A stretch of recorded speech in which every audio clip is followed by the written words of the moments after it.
जय जगन्नाथ सांग माने आज मु गोटे बेसर रेसिपी आनी देखु मु यही मंजी आनी यहीटा को आमर इे कहते झुडुंग मंजी आपण मैंने कौन कहते मु जानी कि मु कौच आमर एपटे कहते झुडुंग मंजी हेली आपण मैंने कौन कहते कमेंट मध्यम निश्चय जनातु। देखु से मंजी मु धरिकी जाइली तापर मु बेसर बाटिया आपण मैंने जमी बेसर कर सोरिष जीरा अदा रसुण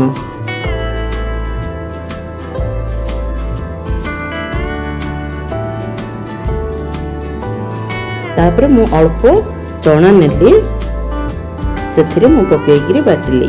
आपण मैंने तो बेसर खाली सोरिष जीरा अदा रसुण रे करी बेसर खाइए किंतु एमती मंजी गोटे थर पकईकरी करंतु तार ग्रेवीटा एते टेस्ट आसुची आपण माने खाइले एका जानि परिबे।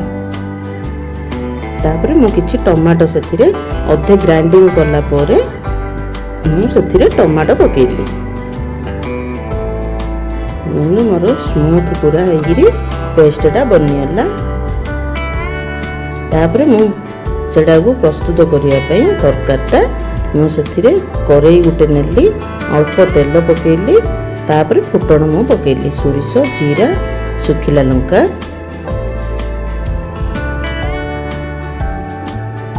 ए तरकारीटा मो बोउ करथुला मंजी बाटीरी से झुडुओ मंजी से मु भी हेले गोटे थर करी बेली धरिकी आसिली। आपण मैंने निश्चय देखंतु माँ हाथ रंधा तो पर मोर है नथिला किंतु सेमिति मु चेष्टा करथिली करिया पई। जानचंदी माँ रो हाथ रंधा कागु भी मिलियोनी। तापर मु से झुडुओ मंजीरा को नेगिरी सेडा को संतोड़ली पियाज मरच पकेइकरी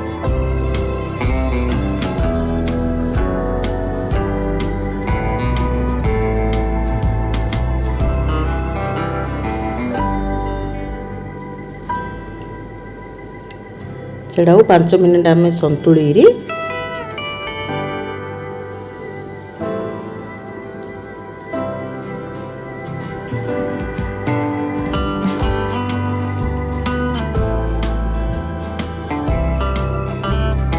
तापर मु पनीपरिया नहीं बैगण आलू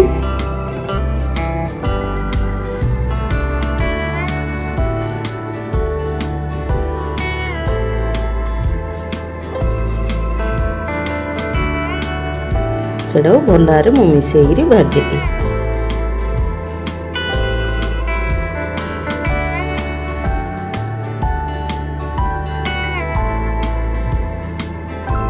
तापर हमें 5-10 मिनट पर सेटा को घोड़े छाड़दबा।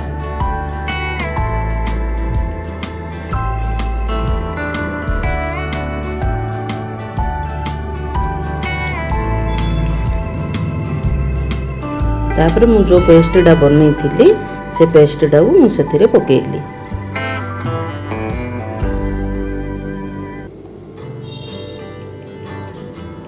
से बेसर रे आपण माने चाहिए सुखिला लंका भी बाटी पारिबे किंतु मु पकई नथिली। मैं एथिरे सेथिरे जति गुंड मसला अछि सेथिरे पकेली मरच गुंड स्वाद अनुसार लूण हल्दी गुंड और मसला गुंड टिके पकेइरी मु सेडा को भल भाव घांटिली।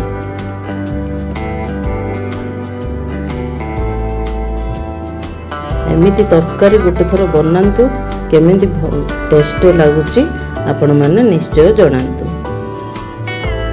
आगुरु मो चैनल जदि सब्सक्राइब कर नथिबे निश्चय सब्सक्राइब करंतु लाइक कमेंट माध्यम रे निश्चय जनातु। एमिति भल पाइबा दियंतु मो नुआ नुआ रेसिपी धरिकी आसबि। देखु मोर पूरा सेटा को भाजी देली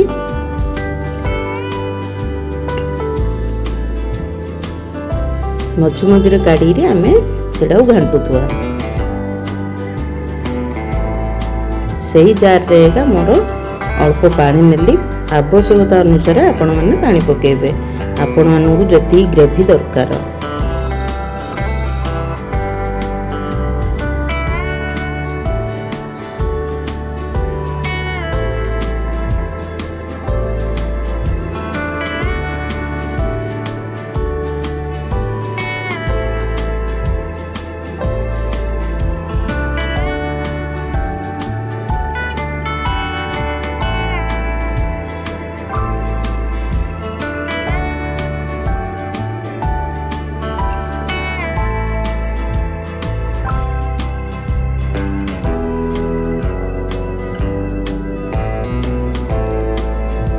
एमिति निश्चय करंतु। भल लागिले वीडियोटी लाइक मारंतु। जय जगन्नाथ।